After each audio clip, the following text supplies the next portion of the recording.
Hello दोस्तों, नमस्कार। Current की सीरीज में आपका स्वागत है। करंट बहुत महत्वपूर्ण प्रश्नों के साथ आज हम आ गए हैं आपके सामने।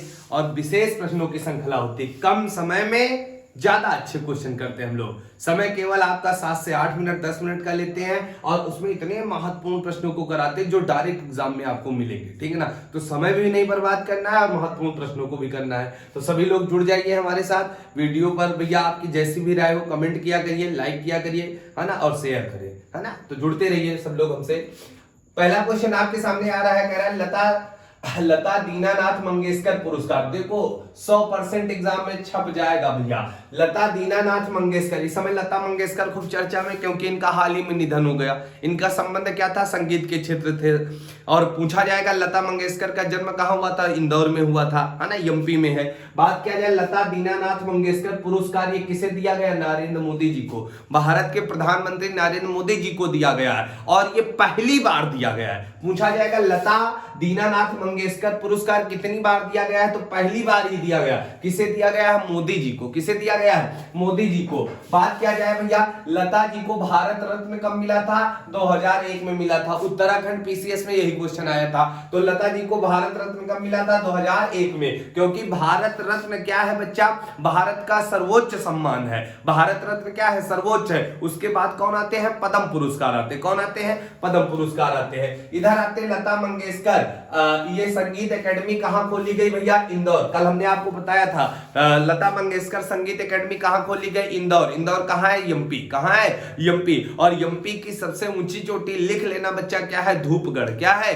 धूपगढ़ है। कहां भैया? महादेव पहाड़ी पर है। तो ये बच्चा आपको पता हो गया। लता दीनानाथ मंगेशकर पुरस्कार किसे मिला है बच्चा? नरेंद्र मोदी जी को। किसे मिला है? नरेंद्र मोदी जी को मिला। पहली बार दिया गया है। समझ रहे हो? समाज सेवा संगीत के क्षेत्र में दिया जाएगा और ये समाज सेवा के क्षेत्र में इनको मिल गया है। ठीक ना। अगला भैया महत्वपूर्ण क्वेश्चन है वर्णिका। क्या नाम है? वर्णिका के बारे में पूछा। वर्णिका क्या है? तो बच्चा अब क्या होगा, जो नोट में स्याही देखा तो ये स्याही जो रहती है तो नोट छापने की स्याही है। नोट छापने की स्याही है। वर्णिका क्या है? नोट छापने की क्या है? स्याही है। और इसका भैया रिजर्व बैंक ने इसका निर्माण किया। कहां पर? मैसूर में। मैसूर का है? कर्नाटक। तो वर्णिका क्या है? नोट छापने की स्याही है। इसका निर्माण कहां किया गया? वर्णिका को कहां स्थापित किया गया है बच्चा? तो कहां? मैसूर। मैसूर कहां है? कर्नाटक। कहां है? कर्नाटक के मैसूर में स्थापित किया। किसने किया? Reserve bank. किसने किया? Reserve bank. रिजर्व बैंक की स्थापना किस अधिनियम के तहत हुई थी? तो भैया 1934 का अधिनियम था। स्थापना कब हुई? 1 अप्रैल 1935 को हुई थी। तो ये भी याद रखना आप रिजर्व बैंक के बारे में। ठीक है ना। रिजर्व बैंक के अध्यक्ष कौन है? कमेंट करके बताओ। उनका नंबर कौन सा है ना? किस नंबर के अब की बार है अध्यक्ष? ये कमेंट करके बताना है। अगला क्वेश्चन है सीमा दर्शन परियोजना। छाप लेना भैया। सीमा दर्शन परियोजना। सीमा दर्शन परियोजना की बात किया जाए, इसकी शुरुआत किसने की? अमित शाह, गृह मंत्री जी ने शुरू की है। अमित शाह जी क्या है? भारत के गृह मंत्री हैं। इन्होंने कौन सी एक परियोजना शुरू की है? एक योजना शुरू की है जिसका नाम क्या है? सीमा दर्शन योजना।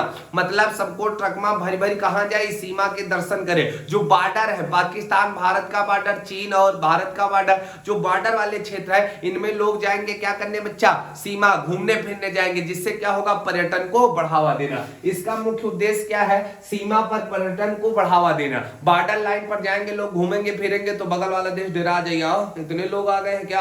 हाँ, तो सीमा पर पर्यटन को बढ़ावा देना। ठीक है ना। अब बात करते हैं सबसे लंबी सीमा रेखा भारत की किसके साथ है? तो बांग्लादेश। किसके साथ है? बांग्लादेश। कितनी है? 4096 किलोमीटर। सबसे लंबी सीमा रेखा हमारी किसके साथ है? बांग्लादेश के साथ है। कितनी है? 96 किलोमीटर। सबसे छोटी किसके साथ है? अफगानिस्तान। और अफगानिस्तान की बात किया जाए 106 किलोमीटर है। अफगानिस्तान मात्र भारत के एक राज्य को टच करता है, वो कौन है? लद्दाख। अफगानिस्तान भारत के एक राज्य के साथ सीमा बनाता है, वो कौन है? लद्दाख। कौन है? लद्दाख है। आपको क्लियर हो गया होगा। हाँ, आपसे पूछा जाएगा भैया, कमेंट करके सभी बच्चे जवाब देंगे। बताइए रेड क्लिप रेखा किसको अलग अलग करती है? सभी बच्चे कमेंट करके बताएंगे रेड क्लिप रेखा किसको अलग करती है। अगला क्वेश्चन चलते हैं। पहली बार देखो ये क्वेश्चन छाप लेना भैया, 4-6 स्टार बना लेना। इसमें इतनी महत्वपूर्ण जानकारी लिख दी है। पहली बार, देख रहे हो, पहली बार कोई चीज होती तो ये भाई बहुत इंपॉर्टेंट हो जाती। भारत में पहली बार अंडर क्या है 90, अंडर 90 का मतलब 19 साल से कम लोग, 19 साल से कम लोग या 19 साल तक के लोग, उससे बड़े नहीं, अंडर 90 महिला विश्व कप है। और हमने कहा महिला शब्द केवल पेपर में वह के लिए बना है, यदि महिला कहीं भी शब्द मिल जाए तो समझ लो एग्जाम में 100% आएगा, ठीक है ना। तो इसमें कहा गया पहली बार अंडर 90 महिला विश्व कप होने जा रहा। ये कब होगा? 2000 कब होगा? 23 में होगा, 2023 में होगा, अबे नहीं 2023 में हुई। कहां पर होगा? अफ्रीका, साउथ अफ्रीका में होगा। कहां होगा? साउथ अफ्रीका में होगा। तो ये बहुत इंपॉर्टेंट है। पहली बार क्या है? दुनिया में पहली बार अंडर 90 महिला विश्व कप कहां होगा? दक्षिण अफ्रीका में होगा। और भैया पूछा जाएगा कि ये कब होगा, तो 2023 में होगा। पुरुष का चल रहा, पुरुष का होता, अभी पुरुष का हाल ही में हुआ, पुरुषों का अंडर 90 वर्ल्ड कप 2022 में हुआ। कब हुआ? 2022 में हुआ। कहां पर हुआ? तो आपको पता होगा, वेस्ट इंडीज। कहां हुआ?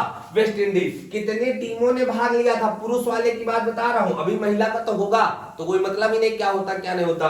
तो भैया पुरुष वालों में कितनी महिलाओं ने भाग लिया था? पुरुष वालों में महिलाएं नहीं भैया, पुरुष वालों में कितनी टीम ने भाग लिया? तो 16 टीमों ने भाग लिया। कहां पर हुआ था भैया? वेस्ट इंडीज में हुआ। कौन सा संस्करण था? तो 14वां संस्करण था। कौन से नंबर का था? मतलब 14वें बार हो रहा था। और यह महिलाएं पहली बार खेला जा रहे हैं, तो बहुत इंपॉर्टेंट है। बात किया जाए विजेता कौन था? भारत। कौन था? भारत। लगातार भैया पूछा जाएगा सबसे ज्यादा बार अंडर 90 वर्ल्ड कप जीतने वाले व्यक्ति कौन है? तो कौन होगा भैया? भारत होगा। 5वीं बार जीता है। सबसे पहली बार 2000 में जीता था, जब कप्तान कौन थे? मोहम्मद कैफ थे। कौन थे? मोहम्मद कैफ थे। पहली बार जीता रहा। तो भारत 5वीं बार जीता है, ठीक है ना। उप विजेता किसे है? इंग्लैंड। इंग्लैंड का हरा दिया है भारत ने। किसको हरा दिया? इंग्लैंड। कप्तान कौन है? यश ढुल्ल है। कौन है? यश ढुल्ल है, ठीक है ना। ये क्या थे भैया? भारतीय टीम के क्या थे? कप्तान थे। और मैन ऑफ द मैच कौन थे? राज बाबा थे। राज बाबा 5 विकेट लिए थे बच्चा। राज बाबा क्या थे? ये मैन ऑफ द मैच थे, ठीक है ना। तो ये पुरुषों वाला जो हुआ है अभी वर्ल्ड कप है ना अंडर 90 का, उसकी पूरी डिटेल में जानकारी हमने दे दी, ठीक। महिला वाला अभी हुआ नहीं, होगा कब? 2023 में होगा। और भैया बात किया जाए कहां होगा? दक्षिण अफ्रीका में होगा। तो ये भैया जानकारी हो गई। इधर आते हैं, इधर महत्वपूर्ण क्वेश्चन है, छाप लेना। इतने अच्छे अच्छे प्रश्न लाता हूं ढूंढ के भैया, जो एग्जाम में 100% आएंगे, 100% आएंगे।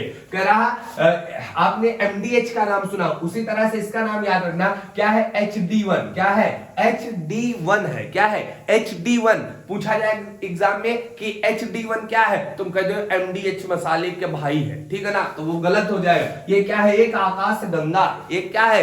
आकाश गंगा। अब कुछ नए बच्चे होंगे सोचते थे आकाश गंगा का है, तो आकाश गंगा का है बच्चा असंख्य तारों का समूह। असंख्य तारों का समूह क्या होता है? आकाश गंगा। अब कहियो कि तारा का है जिसके पास स्वयं के ऊर्जा हो, स्वयं की ऊर्जा मतलब गर्मी हो और प्रकाश हो, कहूं ले हुए ना जाए, जिसके पास स्वयं का क्या हो? प्रकाश हो और क्या हो? गर्मी हो, वही क्या होता है बच्चा? वही क्या होता है? तारा। मतलब जिसके पास स्वयं की ऊर्जा हो वो क्या होगा? तारा। जैसे हम तारे का नाम बता दे, सूर्य। सूर्य कहो पास जात का हम कहूं जाला दे दो, जाता है क्या? नहीं जाता। तो सूर्य क्या है? तारा।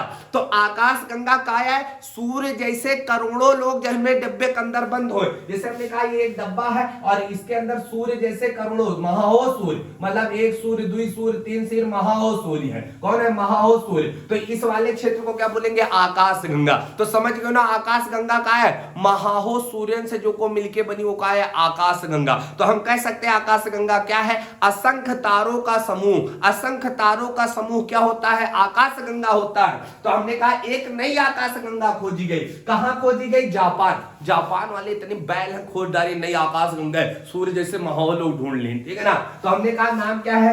HD1।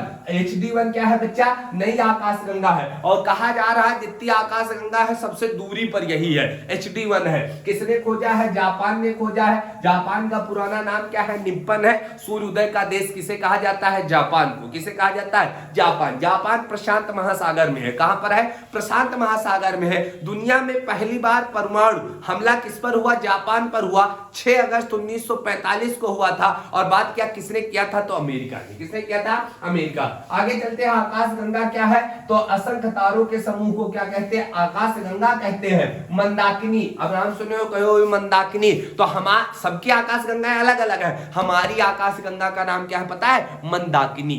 क्या नाम है? मंदाकिनी। पूछ लिया जाए हमारी आकाशगंगा का नाम क्या है? मंदाकिनी। और मंदाकिनी का एक भाग रात का हल्का हल्का दिखता है, हल्का हल्का दिखता है, वही कहते हैं मिल्की वे। क्या कहते हैं? मिल्की वे। और भैया हिंदी मीडियम वाले का क्या कहते हैं? दुग्ध मेखला। क्या कहते हैं? दुग्ध मेखला।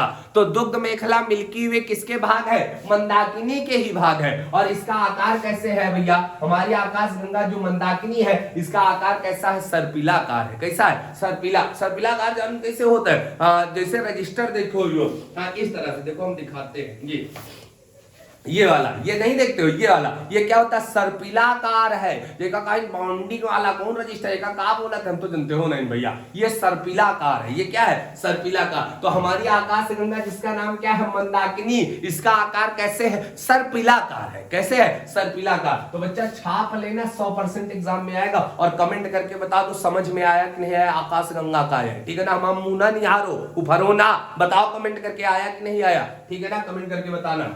देखो एक और क्वेश्चन आ गया, हिलीना, है ना? हिलीना क्या है बच्चा? हिलीना क्या है? एक मिसाइल है। क्या है? एक मिसाइल है। हिलीना क्या है बच्चा? एक मिसाइल है। और मिसाइल कौन भैया इसका परीक्षण किया है? डीआरडीओ ने। परीक्षण किसने किया है? डीआरडीओ ने किया है। और भैया कहां किया है? पोखरण में। कहां किया है? पोखरण में परीक्षण किया गया। तो हिलीना क्या है? एक मिसाइल है। आपने एक मिसाइल का नाम सुना होगा, नाग। क्या सुने होंगे? नाग मिसाइल। नहीं सुने होंगे नाग मिसाइल? तो नाग मिसाइल का ही क्या है? परिवर्तित रूप है। नाग मिसाइल जो होती थी नीचे से फेंकी जाती है, ऊपर जहाजों से फेंक दी जाए, ठीक है ना? तो हिलीना किसका रूप बदला गया है? हिलीना किसका परिवर्तित रूप है? तो नाग का ही रूप है। किसका है? नाग मिसाइल का परिवर्तित रूप है। तो हिलीना का परीक्षण किसने किया? डीआरडीओ। डीआरडीओ की बात करें, स्थापना कब हुई? 1958 में हुई। स्थापना कब हुई? 1958 में हुई थी। और भैया बात करें अध्यक्ष कौन है? सतीश रेड्डी है। और डीआरडीओ का मुख्यालय कहां है? बता दो भाई, डीआरडीओ का मुख्यालय कहां है? तो आप बता देना, दिल्ली में। कहां है? दिल्ली। सभी बच्चे कमेंट करके बता दे